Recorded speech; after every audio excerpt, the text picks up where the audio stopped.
이번에는 딜레마에 대해서 좀 알아보려고 합니다. 지난번에 이제 쟁점이 중요하다라고 말씀을 드렸어요. 글을 쓸 때 쟁점이 없으면 정말 시시한 너무 당연한 이야기를 반복하는 그런 글이 될 수밖에 없어요. 학계든 진짜 어떤 문제가 생겼다는 건 서로 생각이 다르고 쟁점이 있고 그 쟁점을 해결해 달라고 하는 거예요. 그러니까 학자들이 밥을 먹고 사는 거죠. 그러니까 쟁점이 없는 글은 사실 학문적으로나 그렇게 기여하는 바가 좀 없을 수 있어요. 기존에 있었던 논의를 잘 정리해 주는 것도 필요하기 때문에 그런 정리하는 글은 있을 수 있겠지만요. 본질적으로 새로운 지식을 창출하는, 새로운 알을 전해주는 글은 쟁점에 도전하는 글들입니다. 자, 이 쟁점이 쟁점인지 여부를 판가름하는 아주 중요한 요소가 하나 있다고 한다면 저는 바로 그 쟁점에 제대로 된 딜레마가 있는지라고 생각을 합니다. 자, 그럼 이 딜레마가 뭘까요? 여러분들이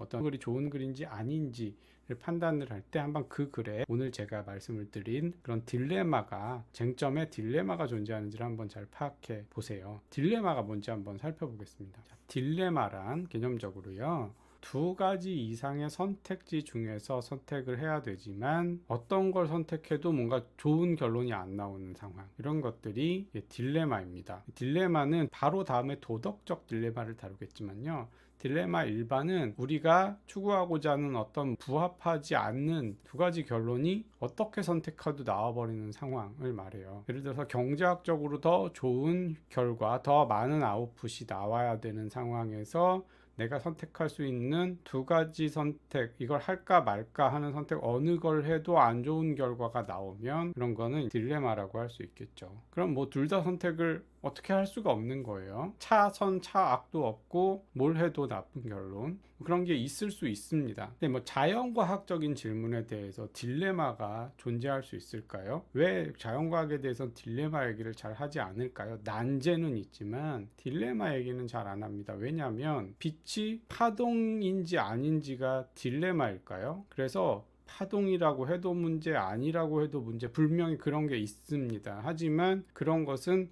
난일 수도 있고 우리가 아직 풀지 못했다면 잠정적으로 딜레마라고는 할 수 있지만, 사실 실험을 통해서 파동인지 아닌지 밝혀지면 더 이상 둘 다 선택한다고 둘 다 불리한 게 아니라 적어도 하나를 선택한 것, 파동이라고 하는 걸 선택하는 것이 더 합리적인 과학적인 결론으로 도달하게 해주기 때문에 이런 종류의 질문은 그 자체로 딜레마에 빠져 있다고 하기가 어려워요. 그래서 자연과학적 질문에서는 딜레마 문제가 잘 발생을 안 하죠. 그냥 우리가 아직 잘 모르는 거죠. 근데 사회과학적 질문 이런 거는 무엇이 옳은지 더 알 수가 없고 무엇이 참인지 알 수 없는 경우가 많기 때문에 어떤 선택지 중에서 무엇이 좋은지에 대한 딜레마에 빠지는 경우가 많습니다. 대표적인 것이 도덕적 딜레마라고 할 수 있어요. 그래서 모랄 딜레마는 행위자, 어떤 행위를 해도 자연과학적으로는 두 종류의 행위를 다 할 수 있어요. 내가 이 행동을 할 수도 있고 저 행동을 할 수도 있기 때문에 그게 모순이 되진 않습니다. 예를 들면 우리가 트롤리 딜레마를 딜레마라고 많이 부르죠. 그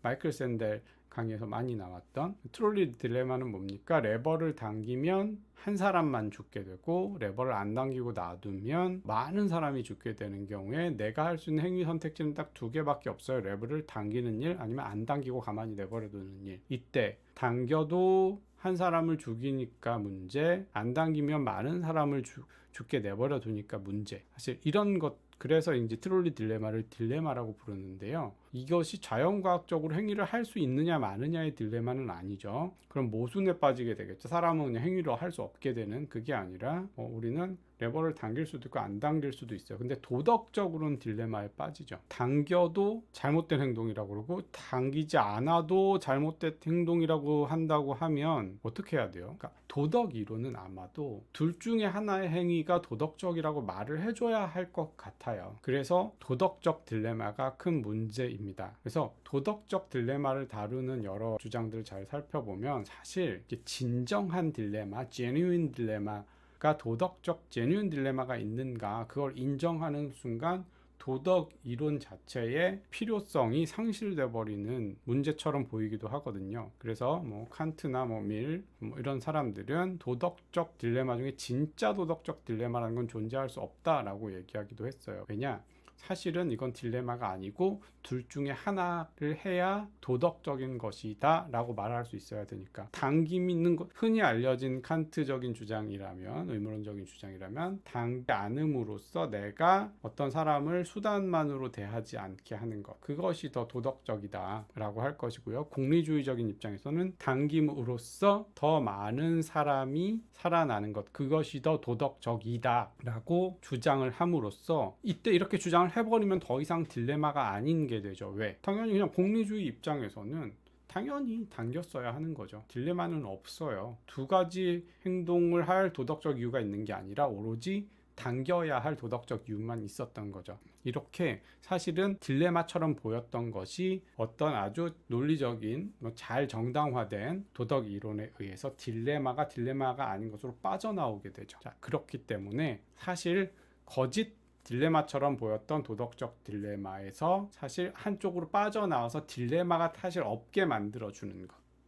딜레마가 사실 아니었던 것으로 만들어주는 것이 어떻게 보면 도덕 이론의 과제인 거죠. 그거 안 하려면 밥 벌어먹고 살지 말아야 되는 것처럼 보이죠. 그렇게 어려운 문제에 어떤 행위가 더 도덕적인지 알려달라고 너희들한테, 도덕 철학자들한테 돈 주고 밥 벌어 먹여주면서 교수로 키워준 거 아니야? 이렇게 얘기하는 거잖아요. 철학자들은 도덕적 딜레마는 진정한 딜레마가 아니다, 이런 식으로 이제 얘기를 했습니다. 좀 복잡한 논의가 있는데 거기에 대해서는 스탠포드 인사이클로피디아 오브 필로소피의 무슨 모럴 딜레마 그런 엔트리를 찾아보시거나 하면 더 많은 얘기가 들어있으니까 찾아보시기 바라고요. 그래서 도덕적 딜레마뿐만 아니라 우리 논증문에는 다 이런 종류의 딜레마가 일단 가상적으로 설정이 되어야 됩니다. 방금 말씀드렸던 것과는 좀 상반되는 거 아닌가요? 결국 딜레마를 해소하는 게 도덕 이론의 문제라면 애초에부터 꼭 딜레마가 있어야만 좋은 문제인가요? 처음 겉보기에는 뭔가 어려운 문제, 난제, 또 그 난제의 핵심은 보통 이도저도 못하는, 둘 다 맞거나 둘 다 틀린 것 같은 그런 상황이 초래되고, 무엇이 더 좋은 것인지 또는 어떤 하나만이 해야 하는 일인지를 결정해야 되는 문제들이거든요. 그래서 일단 겉보기에는 딜레마인 것이 있어야 됩니다. 그래서 여러분들이 쟁점을 찾았는데 거기에 딜레마가 없으면 사실 너무 쉽게 해결이 돼 버리는 거죠. 예를 들어볼게요. 제가 자주 드는 낙태에 대한 표준 논변은 무고한 사람을 죽이는 것은 그르다, 그런데 태아는 무고한 사람이다, 따라서 태아를 죽이는 것은 그리다, 이런 형태의 논증을 취한다고 말씀을 드렸어요. 이때 우리가 주요 쟁점을 만약에 무고한 사람을 죽이는 것은 그르다 쪽으로 찾아놓고, 당연히 무고한 사람 죽이면 그르자 같은 너무 당연한 얘기들을 계속 반복하고, 생명은 정말 소중한 것이지, 생명이 없으면 정말 우리는 아무것도 못하잖아, 이런 얘기만 계속 반복한다고 해요. 그러면 이 사람이 글을 쓸 때 뭔가 여기에 무슨 쟁점이라고 잡아놓고는 딜레마를 하나도 해결한 게 없다 보니 아무도 가려운 걸 긁어주지 못하는 거예요.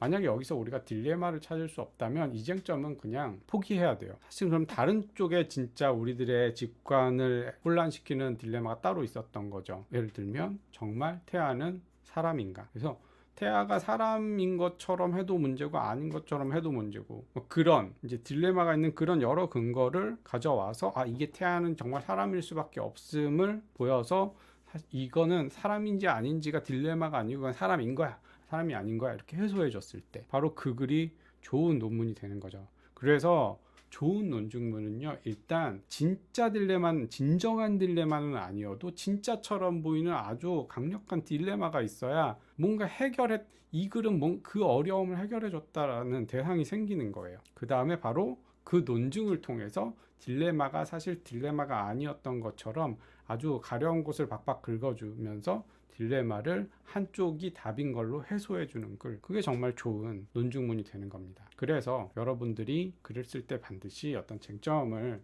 설정하고 이 쟁점을 하나하나 풀어나갈 때 반드시 그 쟁점에 제대로 된 딜레마가 있는지 확인해 보시고, 무엇이 진짜 딜레마인지를 정확히 찾아내시는 것이 매우 중요합니다. 그럼 딜레마에 대한 이론적인 얘기는 여기까지고요. 실제로 사례들을 살펴보면서 딜레마 찾기를 자꾸 연습을 해보시기 바랍니다. 자, 이렇게 굉장히 치열하게 싸우고 있는 어떤 쟁점에서 진짜 여러 사람들이 다른 의견을 갖게 만드는 바로 그 딜레마가 무엇인지 한번 꼭 찾아보시기 바랍니다.